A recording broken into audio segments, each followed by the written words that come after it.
सर्वांनाच उत्सुकता लागलेल्या कासपुष्प पठाराच्या फुलांचा मोठ्या प्रमाणात बर सुरू झाल्याने संपूर्ण कास पठार या दुर्मिळ फुलांनी बहरून गेला आहे। त्यातच 7 वर्षांनी एकदाच फुलणारी टोपली कारवी देखील यंदा फुलल्याने पर्यटकांना ही दुर्मिळ फुले आकर्षित करत आहेत। त्यामुळे ही दुर्मिळ फुले पाहण्यासाठी कास पठारावर आता सुट्ट्यांच्या दिवशी पर्यटकांची मोठी गर्दी होताना दिसत आहे। आज देखील ही फुले पाहण्यासाठी एकच गर्दी झाल्याचं पाहायला मिळालं। या फुलांमध्ये 7 वर्षांनी फुलणारी टोपली कारवी, कंदील फुलं, मिकी माऊस, जेली फुलं, तेरडा, विविध प्रकारचे ऑर्किड, कुमुदिनी, तलावातील दुर्मिळ कमळ फुल यासह अनेक प्रकारची दुर्मिळ फुले सध्या मोठ्या प्रमाणात उमलली असून ही फुले पाहण्यासाठी पर्यटकांची मोठी गर्दी होत आहे।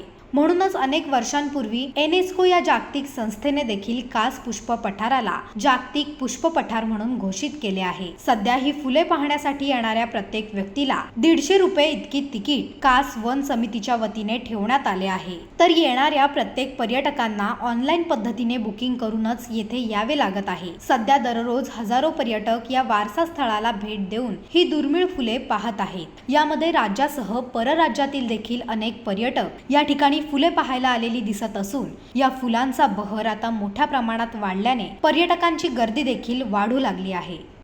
नमस्कार, माझं नाव मच्छिंद्रनाथ कदम आहे। मी या कास पठारावर गाईड म्हणून काम करतो आणि आता या कास पठाराची सुरुवात फुलांचा हंगाम सुरू झालेला आहे आणि आता मिनिमम 48 किंवा 60 या प्रकारे जास्तीत जास्त फुलांचं प्रमाण सुरू झालेलं आहे। त्यामध्ये दुर्मिळ फुलं पण आलेली आहेत आणि सगळ्या पर्यटकांनी यावे आणि या कास पठाराचा आनंद घ्यावा, एवढंच आमचं म्हणणं आहे। ह्याच्यामध्ये आता सध्याला तर आता वेगवेगळ्या प्रकारची फुलं आलेली आहेत, तसंच रानहळद आलेली आहे, चवर आलेलं आहे, टोपली कारवीची पण आता सुरुवात झालेली आहे, आभाळी, नभाळी, कापरू अशा विविध प्रकारची फुलांची आता सुरुवात झालेली आहे।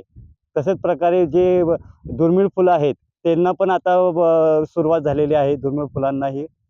तसेच ॲरिकॉलन, सीतेचे आसरू, मिकी माऊस म्हणजे असे विविध प्रकारची फुलांची आता सुरुवात झालेली आहे आणि यांनी सगळ्या पर्यटकांनी यावे आणि त्याचा आनंद घ्यावा हेच आमच्याकडून अपेक्षा आहे।